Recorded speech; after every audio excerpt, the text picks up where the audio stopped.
Olá, tudo bem? Vamos a mais um simples, humilde, mas acredito que possa ser proveitoso o entendimento a respeito dos escritos bíblicos. Vamos lá?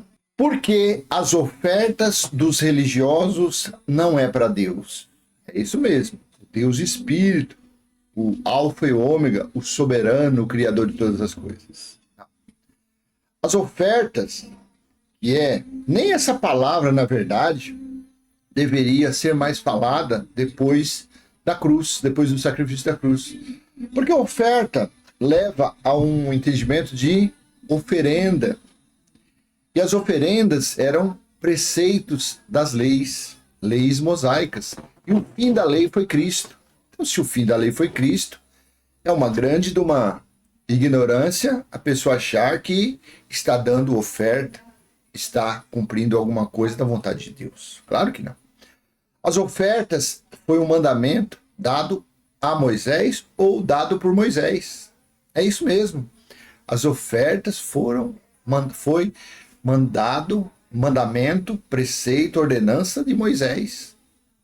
Abra sua Bíblia em Neemias, capítulo 10, do versículo 32 ao 39. Neemias, Velho Testamento. Neemias, capítulo 10, versículo 32 ao 39. Também no texto da NVT, Nova Versão Transformadora.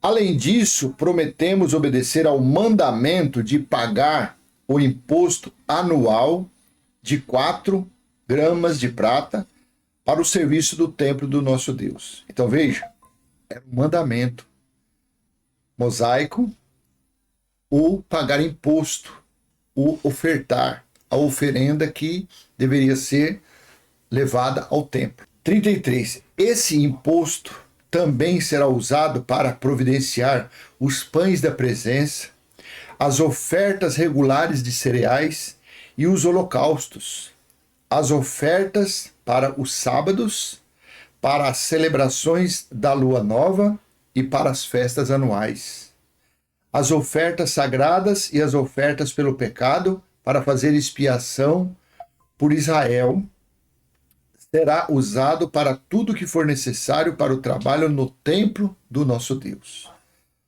Já adiantando para você que o templo, ele foi derrubado, esse templo que era dedicado aqui a Deus, ele foi derrubado por ele mesmo, por Deus, no ano 70.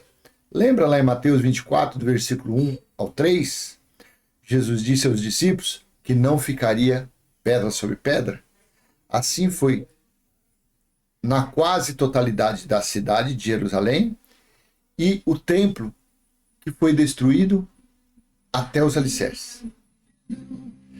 Então, no 34 de Neemias 10, fizemos um sorteio a fim de definir uma escala anual regular para que as famílias dos sacerdotes, dos levitas e do povo tragam ao templo de nosso Deus a lenha para ser queimada no altar do Senhor, nosso Deus, conforme prescrito na lei. Veja, levitas, israelitas, povo de Israel. Não tem estrangeiro, não tem gentil, coisa nenhuma aqui. Versículo 35. Prometemos trazer anualmente ao templo do Senhor os primeiros frutos de todas as colheitas, tanto dos produtos da terra como das árvores frutíferas. Não tinha dinheiro. 36. Concordamos em entregar a Deus nossos filhos mais velhos e as primeiras crias de todo o nosso rebanho, de todos os nossos rebanhos, tanto de bois como de ovelhas, conforme prescrito pela lei, tudo na lei. Nós os apresentaremos aos sacerdotes que ministram no templo de nosso Deus. 37. Armazenaremos os produtos da terra nos depósitos do templo do nosso Deus. Traremos o melhor da nossa farinha e outras ofertas de cereal, o melhor de nossos frutos, de nosso vinho novo e de nosso azeite. Prometemos ainda entregar aos levitas 1/10 de tudo que a nossa terra produzir, os dízimos. Pois são os levitas que recolhem os dízimos em todas as cidades onde trabalhamos. 38. Um sacerdote descendente de Arão acompanhará os levitas quando receberem esses dízimos. A 10ª parte de tudo que for recolhido com dízimos, como dízimo, será entregue pelos levitas ao templo de nosso Deus e colocada nos depósitos. 39.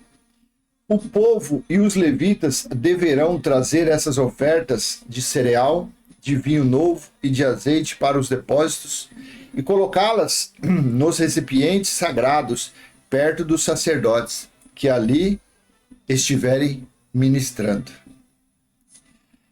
Dos guardas das portas e dos cantores. Prometemos não descuidar do templo de nosso Deus.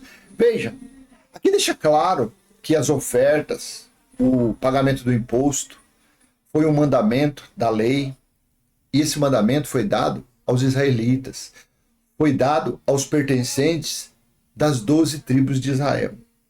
Nada aqui foi para os gentios, nada aqui foi para o povo estrangeiro.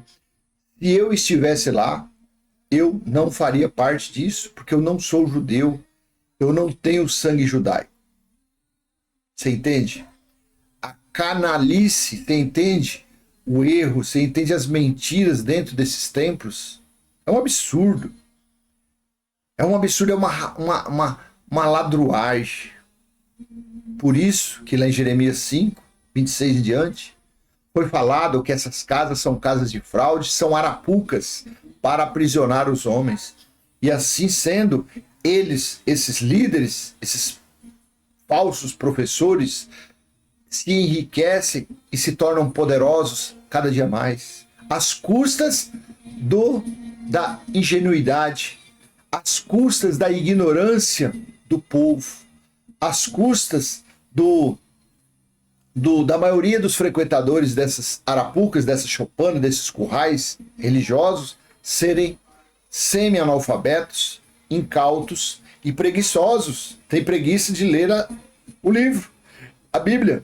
E com isso são tosquiados, são roubados. Por isso que esses pregadores são mercenários, são ladrões, são estelionatários. Veja, Colossenses capítulo 2, versículo 16 a 17, Paulo falou aos gentios, aos irmãos que se reuniam como igreja, não nas igrejas, como igreja, na cidade de Colosso. Colossenses capítulo 2, versículo 16 a 17. Portanto, não deixe que ninguém os condene pelo que comem ou bebem, ou por não celebrarem certos dias santos, as cerimônias da lua nova ou o sábado, ao Shabat.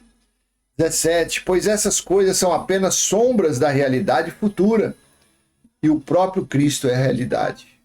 Veja, Cristo ali era a realidade no dia de Paulo, e quem nasceu do ano 70 para cá, há quase 2000 anos atrás, não é 1970, é o ano 70, já nasceu debaixo da justiça eterna. Já nasceu no reino de Cristo. Apocalipse 11, 15 ao 17. Quando o reino de Cristo foi estabelecido. E esse reino de Cristo está onde? Está em todas as pessoas. Está no espírito, está no coração, no entendimento. Basta cada um ativar esse entendimento. Basta cada um acreditar nisso. E irá desfrutar do reino de Cristo ainda nesta vida. E somente assim conseguirão reinar em perfeita vitória. Então Paulo aqui estava falando, não deixe que ninguém aponte o dedo, não deixe que ninguém te condene por esses cerimoniais judaicos, por essas fanfarrices farisaicas. Não deixe, caia fora disso, sai fora, vire as costas e sacuda a poeira e vem embora. Sacode a poeira e acelera. Pau no gato. Não fique preso a essas arapucas. Não, você não é escravo. Na religião você é um escravo, mas saiba que você, o seu espírito é filho de Deus. Então esse espírito tem que viver em liberdade. Não porque essa capa que reveste o espírito, que chama você, está sendo escravizado pela religião. E aí, o seu espírito, como está nessa situação? Como que está decepcionado o seu espírito, que é o filho de Deus, que é livre, que tem a liberdade? Aí você, frequentando a arapuca dessa, sendo roubado todos os dias, sendo oprimido todos os dias dentro dessas chopanas, como fica o seu espírito? Aí você não tem a liberdade. Aí você não está desfrutando da liberdade.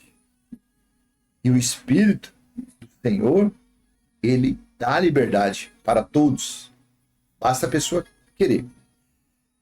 Inclusive, o próprio Jesus de Nazaré, ou Yeshua, ou o Filho do Homem, nos dias que ele esteve na terra, ele pagou esse imposto. Mas por que ele pagou? Por que os discípulos dele pagaram esse imposto? Porque eles eram judeus, porque eles faziam parte das 12 tribos. Jesus de Nazaré fazia parte da tribo de Judá. Veja, depois veio Paulo da tribo de Benjamim. Os outros eu não sei, Pedro, Tiago, João, não sei de que tribo eles eram, mas eles faziam parte da nação de Israel.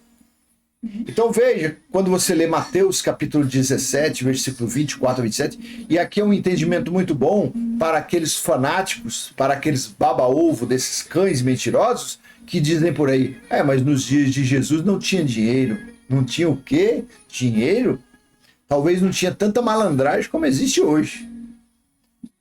Talvez não tinha tanto sadomasoquismo como existe hoje. Talvez não tinha tanta incredulidade como... Claro que não tinha. Porque proporcionalmente a humanidade hoje passa de 7 bilhões. Né? Mateus capítulo 17, versículo 24 a 27. Veja que tinha moeda naquela época, que tinha valor monetário sim. Quando Jesus, no texto da Nova Almeida atualizada, Mateus 17, 24.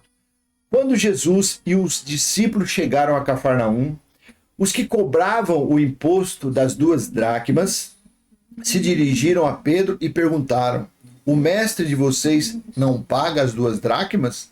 Versículo 25. Pedro respondeu: claro que paga. Quando Pedro estava entrando em casa, Jesus se adiantou dizendo: Simão, o que você acha? De quem os reis da terra cobram impostos ou tributo? Dos seus filhos ou dos estranhos? 26. Quando Pedro respondeu: dos estranhos, Jesus lhe disse: logo, os filhos são isentos. Ou seja, Jesus estava querendo dizer que ele era filho de Deus, então ele não precisava pagar. Que os discípulos eram filhos de Deus no Espírito e que não precisavam pagar. Que ninguém precisava pagar. Nem mesmo os fariseus, os saduceus, ninguém precisava pagar. Se fosse pelo lado espiritual. Porque no lado espiritual todos são filhos de Deus. Agora, na natureza carnal, entrava a lei de Moisés, as leis mosaicas. Na natureza carnal ali estava ativado o que? O judaísmo, o farisaísmo. Aí, já viu. Versículo 27. Mas, para não os escandalizarmos, vá ao mar, jogue o anzol e puxe o primeiro peixe que fisgar. Ao abrir a boca do peixe, você encontrará uma moeda. Essa moeda aqui era um estáter. Valia 4 dracmas. Aqui, ó. Um estáter, moeda que valia 4 dracmas. Ou seja, para pagar o imposto de Pedro e de Jesus. Porque, conforme a lei lá em Neemias, o imposto era 2 dracmas de cada um. Pegue essa moeda e entregue aos cobradores para pagar o meu imposto e o seu. Então aqui está claro que nos dias de Jesus existia dinheiro sim, existia valor monetário sim, e que as ofertas que eram levadas ao templo serviam para a manutenção do templo, para as festividades e, claro, para os levitas. Simplesmente isso. Tá bom? Por isso que o tema desse nosso pequeno vídeo foi o seguinte: por que as ofertas dos religiosos não é para Deus? Tá bom? Espero ter sido útil de alguma forma, e se foi, não esquece, aperta esse joinha aí, comenta, compartilha, se inscreve, ativa o sininho, manda esse vídeo aí para o seu professor de teologia, manda ele para o seu guia, para o seu mestre. Claro que ele não vai ter coragem de assistir.